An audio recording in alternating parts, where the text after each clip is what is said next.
วัสดีตอนเช้าเด้อทุกคนมื้อนี้เฮาไปย่างออกกำลังกายกับลูกเฮาก็เลยเก็บกระทันเก็บมะกอกเลยเนาะทุกคนเนาะมันเป็นทางผ่านย่างเนาะกระทันกันหลายๆเพราะว่าต้นนี้หันจะเป็นมันจะหน่วยน้อยเนาะอีกต้นนึงหันมันอยู่ข้างห้องหมอเกษมราษฎร์เบื้องนั้นน่ะมันย่างบ่ได้ไปทางนั้นเพราะมื้อเช้านี้ตื่นสวยประมาณ 6:30 แล้วเนาะมันก็เลยบ่ได้ไปย่างเพราะว่าถ้าแดดถ้าไปสวยนะแดดมันค่อนข้างจะแห้งเนาะแต่ว่าประมาณ 6:30 7:00 แดดกำลังพอดีเนาะเฮาก็เลยย่างอ้อมๆแถวใกล้บ้านเนาะทุกคนบ่ได้ไปฮอดห้องหมอเกษมราษฎร์เพราะว่าห้องหมอเกษมราษฎร์ก็ย่างอีกประมาณแป๊บนึงเด้อ200 เมตรเนี่ยก็ฮอดแล้วแต่ว่าบ่ได้ไปเนาะ แป๊บนึงเด้อก็เลยเก็บแถวนี้อันนี้ลูกๆเฮาก็น่าฮักนั่งท่าแม่เก็บกระทันทุกคน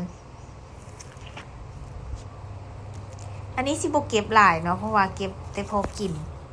ต้นเตี้ยๆต่ำๆมันมีหลายต้นเนาะแต่ว่าต้นนี้มันจะหน่วยน้อยนะแต่ว่าเลือกที่จะเก็บต้นนี้เพราะว่ามันสะดวกบ่ได้ย่างไปไกลเนาะทุกคนเนาะอันนี้มันอยู่ไกลๆนี่น่าฮักบ่ทุกคนอากาศตอนเช้าดีทุกคน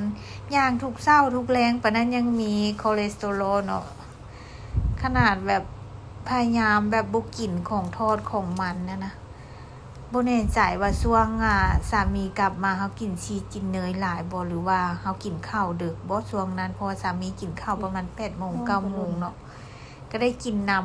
ำแต่รู้สึกว่ากินน่าจะบ่มีผลเท่าใดนะผลก็คือแบบไปกินนมชาไข่มุกอะทุกคน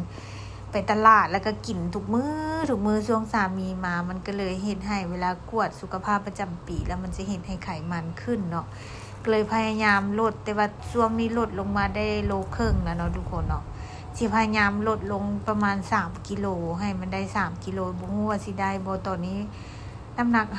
56 57เนาะตะกี้58 59ก็สูง160มันก็สูงน้ำหนักเกินมาตรฐานน้อยนึงเนาะก็พยายามลดอยู่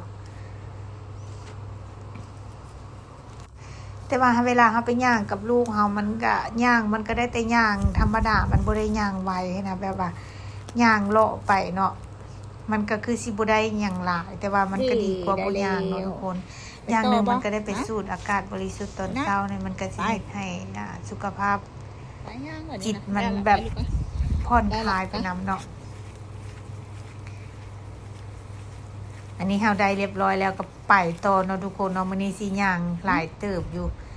พูนอันนี้เพิ่นท่าอันนี้แม่ไปเก็บผักบงลูกกระทะนางท่านี่สำหรับคลิปนี้ก็สิมีเท่านี้แหละทุกคนบ๊ายบายเด้อ